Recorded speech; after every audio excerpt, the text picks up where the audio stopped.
A joint venture just put nearly $500 million on the table to buy out 2 aging West Palm Beach condo buildings.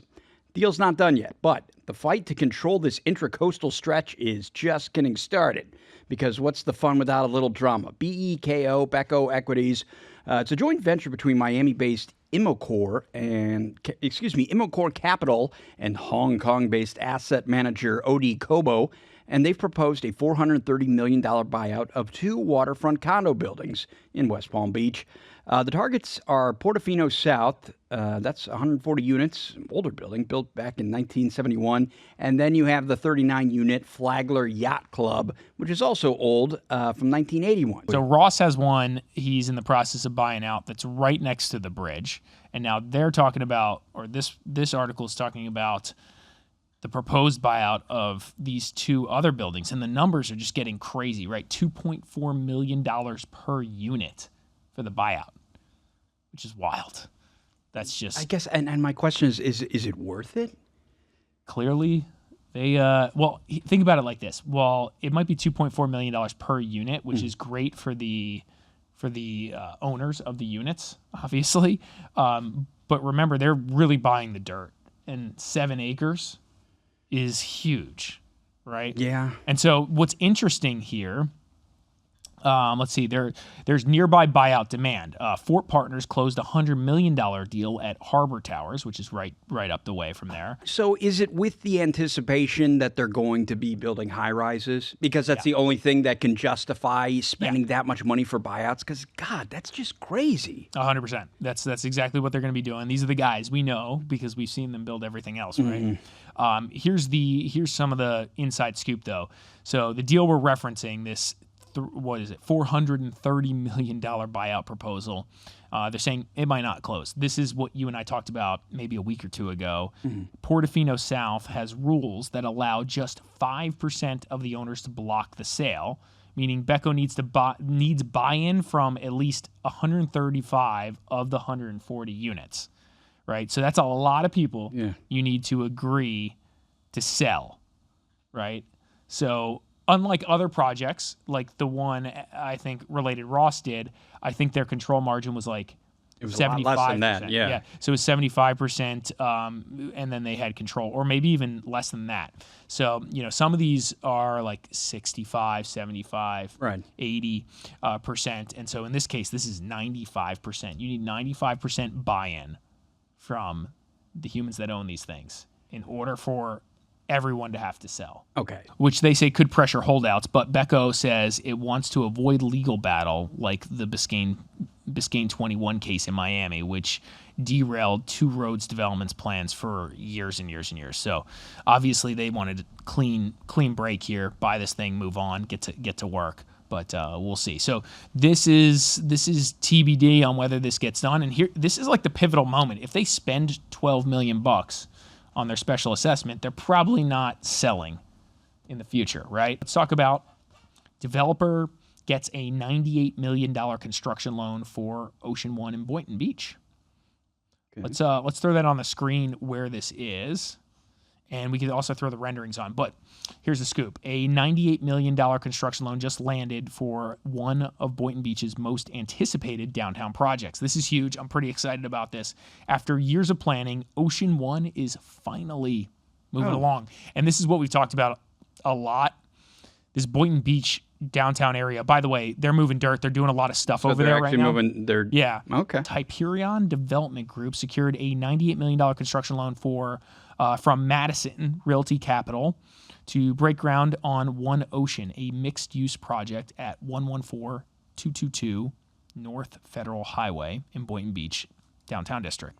It's an 8-story development which will deliver 371 rental apartments, over 25,000 square feet of retail space, and a 633-space parking garage. Okay, good, parking. Yay. On a 3.71-acre site.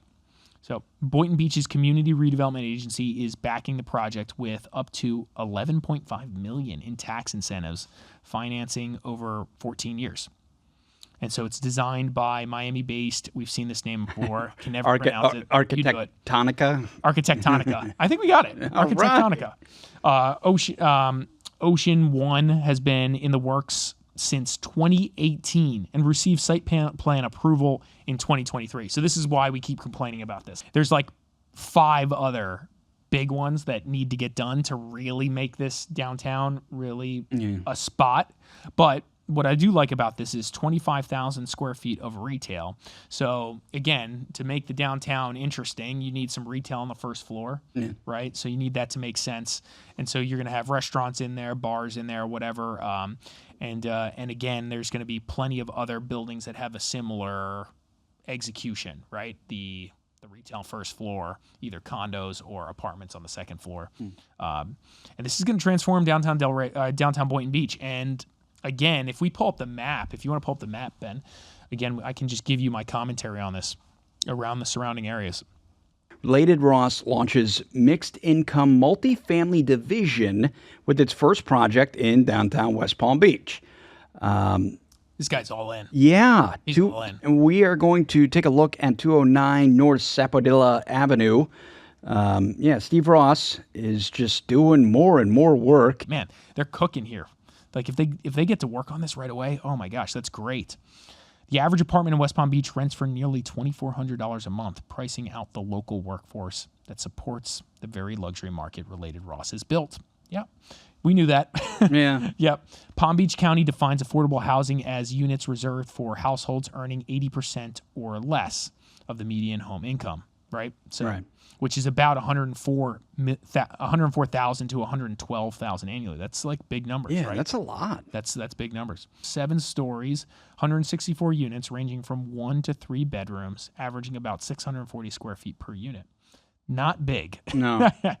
Over 6,000 square feet of interior amenities, including pools, fitness centers, and co-working space. A 3-story parking garage with 188 spaces, good, guaranteeing at least 1 spot per unit. Not that much. Oh, gee. Yeah. And again, I just ranted on what that means for homeowners nearby. A lot of the owners nearby are investors.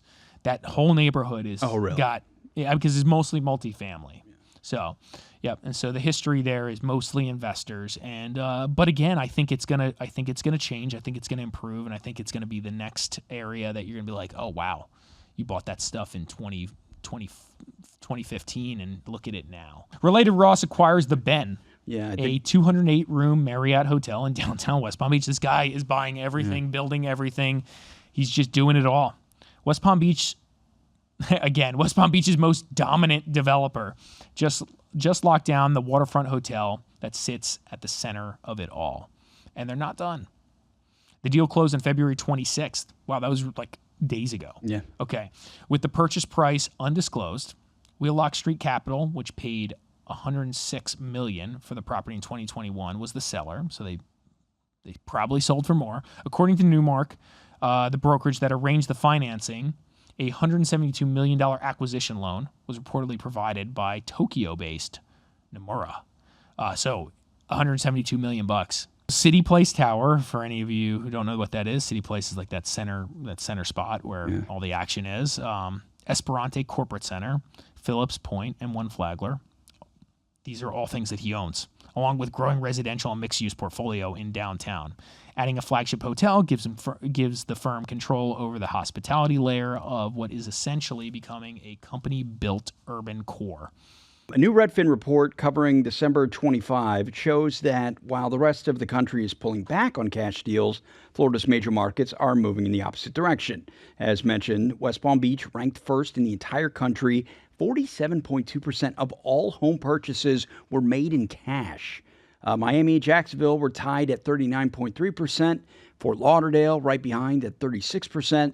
To give that some perspective, the national average was just 29%. Which is still huge. Yeah, well, the thing is, though, it says that is the lowest December figure since 2020. So it's gone down a little bit. I'd be interested to know what it was before that. So I think the deal here is not. There's just many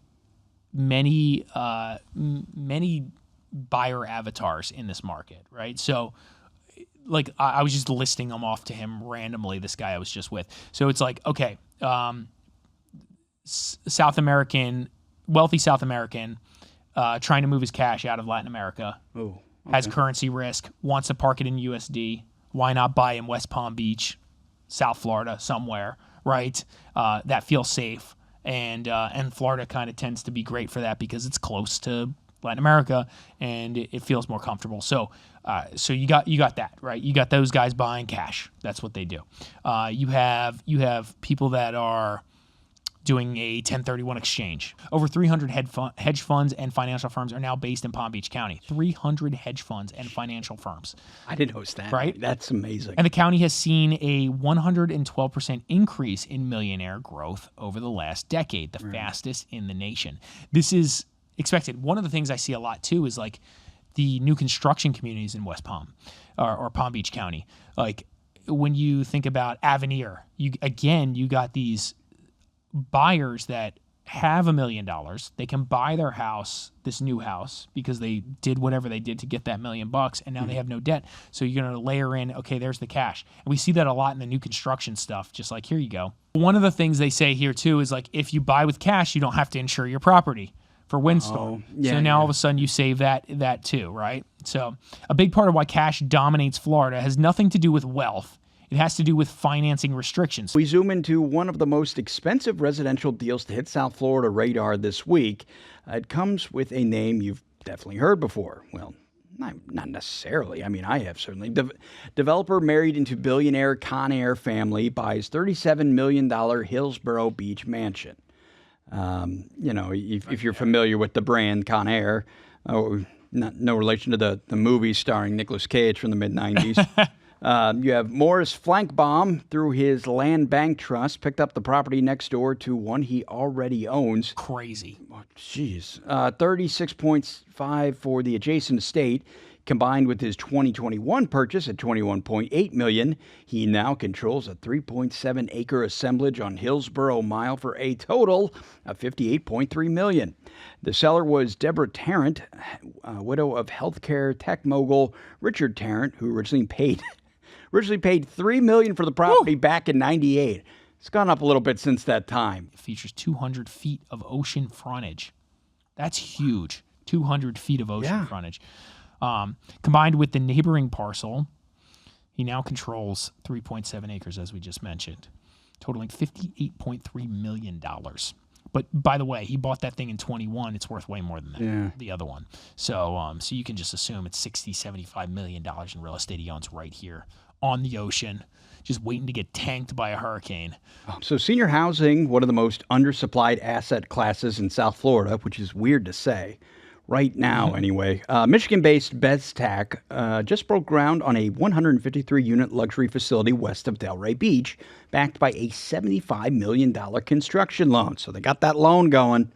All Seasons Delray will sit on 7.65 acres at 15650 Lyons Road and deliver 92 independent living units and 61 assisted living units, with a target opening in the first quarter of 2028. Now, Beztec acquired the site for $6.3 million in 2022 and filed plans as far back as 2021.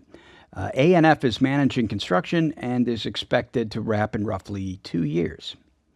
Always optimistic. It says here, Palm Beach County has one of the highest concentrations of retirees in the country, and purpose-built senior luxury housing has not kept pace with demand.